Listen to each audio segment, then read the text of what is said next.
Fils et filles de Dieu, shalom, que Dieu vous bénisse. Il est écrit, tout concourt au bien de ceux qui aiment Dieu, de ceux qui sont appelés selon son dessein. Et je dis merci au Seigneur pour cette grâce qu'il m'a accordée. Et sans plus tarder, nous allons continuer toujours sur notre sujet que nous avons intitulé le mystère de la pensée. Le mystère de la pensée. C'est pour ta première fois de tomber sur ma vidéo. Abonne-toi, active la cloche de notification et partage cette vidéo dans ton entourage pour aider d'autres personnes à comprendre tous les mystères liés à la pensée.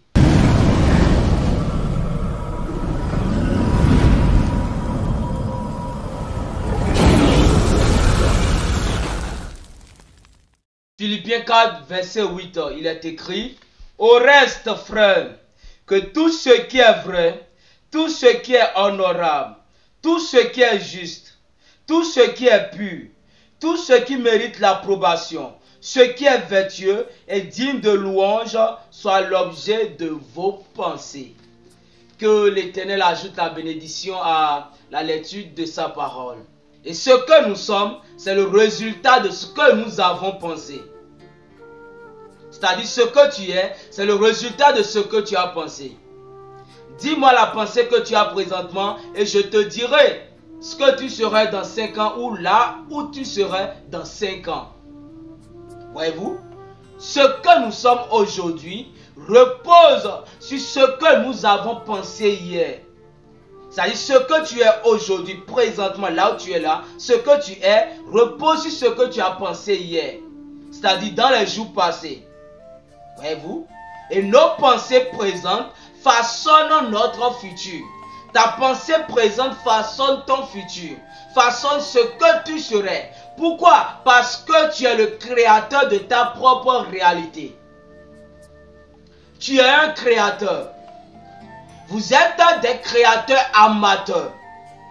Depuis que Dieu a créé l'homme à son image et en sa ressemblance, il a mis dans l'homme la faculté de pouvoir créer.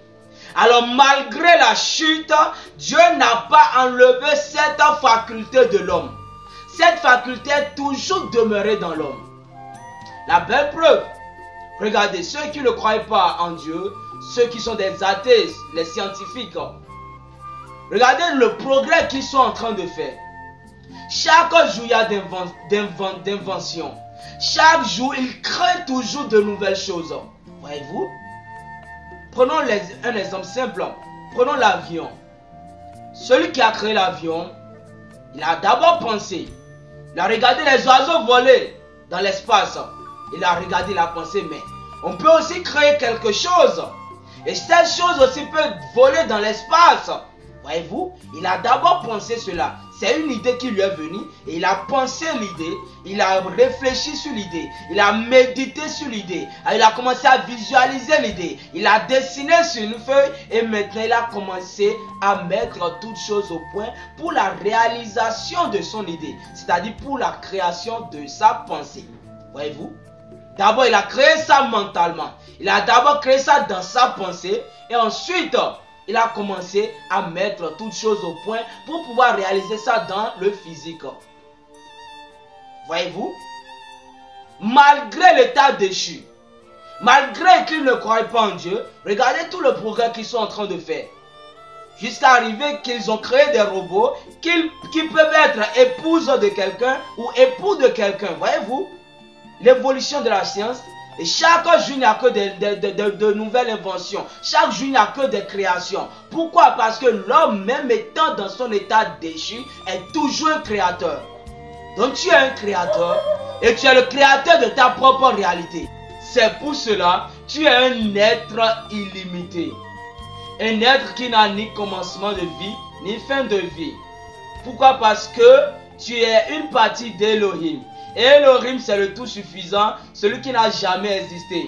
Il y a le singulier qui existe en plusieurs et Dieu était une partie de lui.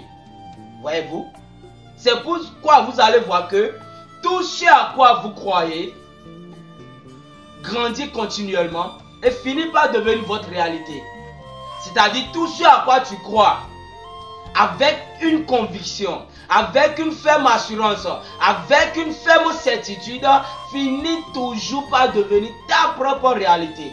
C'est pourquoi Paul dit, au reste, frère, que tout ce qui est vrai, tout ce qui est juste, tout ce qui est pur, tout ce qui est digne de louange, tout ce qui est vertueux, tout ce qui est digne de l'approbation, soit l'objet de vos pensées. Pourquoi? Parce que tout se crée en première position dans votre pensée. Alors, tu es le créateur de ta vie spirituelle, tu es le créateur de ta vie financière, tu es le créateur de ta vie matérielle, tu es le créateur de ta vie physique. Voyez-vous? Donc, tu es le propre créateur de ta vie. Alors, c'est tout ce que j'ai à partager avec vous aujourd'hui. Toujours sur le mystère de la pensée. Et comme toujours, c'était votre frère Joram, le Logos. Tout est possible à celui qui croit. Shalom.